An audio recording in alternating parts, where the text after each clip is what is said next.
Hello friends, today I am going to discuss about the PhD. What is actually a PhD and what are the different factors involved in pursuing the PhD, who has to pursue for PhD, who should not pursue for PhD.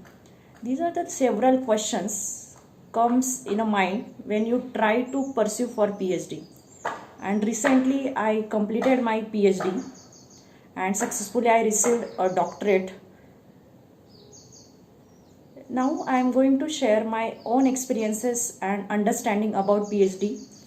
And the main motivation of this video is not to receive more likes or shares. It is only for improving the thinking of the students who are trying to pursuing for PhD.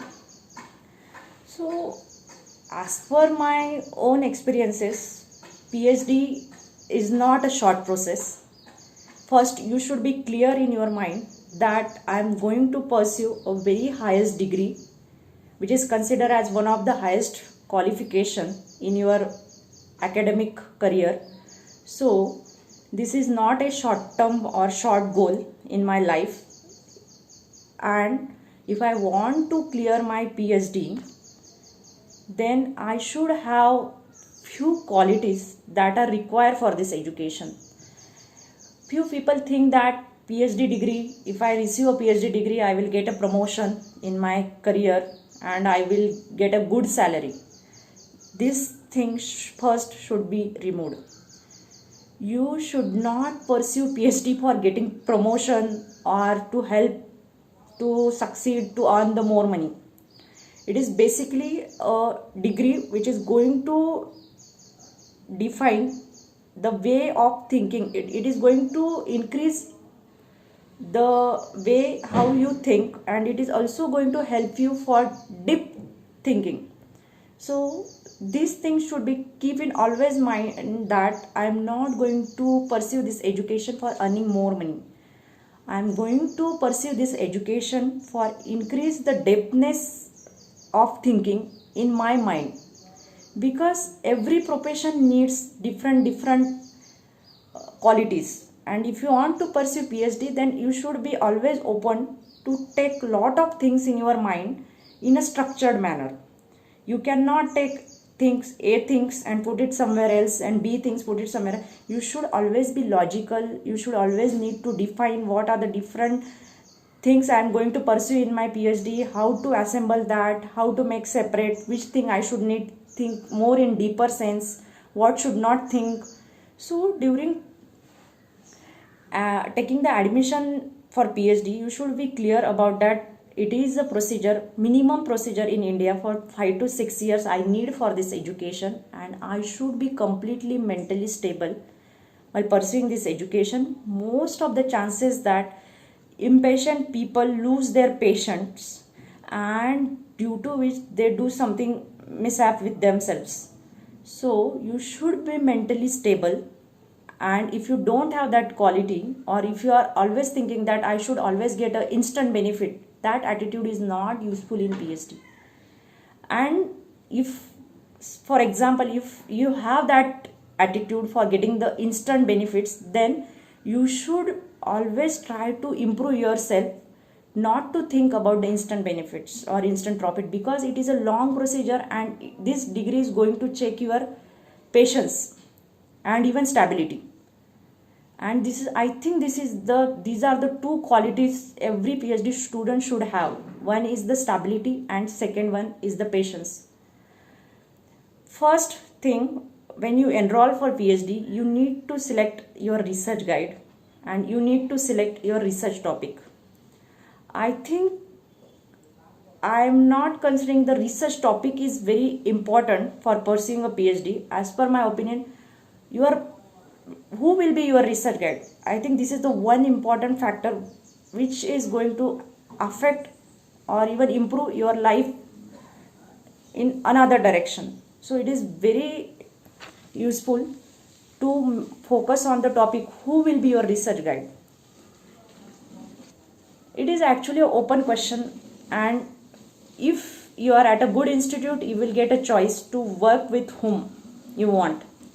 Again, selection of guide is depend on what quality and what type of personality you have. If you are more structured, more having a qualities to be open, straightforward, then select a guide who will like that. So selection of guide is depend on the student itself, what his own style of working and what style of working is accepted by research guide. If student don't like to be have a straightforward, and if research guide expect that student should be straightforward, then clashes will arise there. So every student should select a guide on the basis of what he loves and what qualities he don't like to see in the person who is going to guide throughout his PhD. So every time student should be open with guide. I like this thing, sir or ma'am. I don't like this thing. So if the open way of communication with research guide is very important for getting a successfully PhD degree with the knowledge. So I will suggest to every student, always open with your research guide. Don't think about that this, if I say this thing to my guide, he will get angry or he will be not happy with that. This is not your job to decide what he will feel. It is your own responsibility to inform him whatever comes in your mind about your education. So you should always be open with your research guide to discuss any type of discussion which is going to play important role in your education. So never ever hide anything from your guide, because he has defined a strategy for you. He is going to define strategy for you, define structure, define topic, the plan of action for your PhD. Then it is mandatory for student also to be give him a honest opinion what is actually going on in your mind. If you are something hiding from your research guide, then guide will be upset and you will feel a lot of clashes with your research guide. In that case, if you find something like that, then you should always open to change in research guide also. Nothing is going to affect you. If you are not comfortable with the X person, then find the person, discuss with him or her, and discuss your problems, difficulties, and if you find a good bonding with him or her, then go move ahead with the another research guide. Because PhD is the degree is not to be done under compulsion. It should be work in open environment. So you should always open for selection of research guide, and you should have a very good discussion with your guide, because if you discuss more with your research guide, lot of things going to be clear. What plan you are going to do tomorrow, after day after tomorrow, what will be the impact of that, what are the different factors going to arise during the action of that plan. Everything should be clear, and this thing only cleared when you have a right way of communication with your research guide. So it is very important to have a very good communication with research guide, and if your research guide is unable to do that communication with you, then you need to find the person who will do that. It is not compulsory that you should work with him or her only. It is your choice only. It is your own degree. So if you are not comfortable with anyone else, then go ahead and select another guide. Second factor is the selection of topic. So if you are good in physics, then go ahead with the physics topic, but selection of topic is on the basis of what knowledge you already have, what expertise you have, and what expertise you are going to become in future.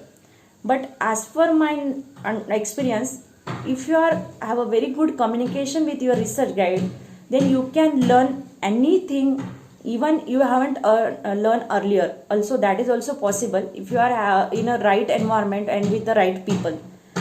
Then topic doesn't matter what topic you are going to choose. If you are comfortable with the people and if you have a little bit knowledge of that topic, then you can excel in any topic with the person with whom you are going to be work. So these two important factors I consider very useful for your PhD, and hope so this video will help you for selection of PhD topic and selection of research guide. Thank you very much.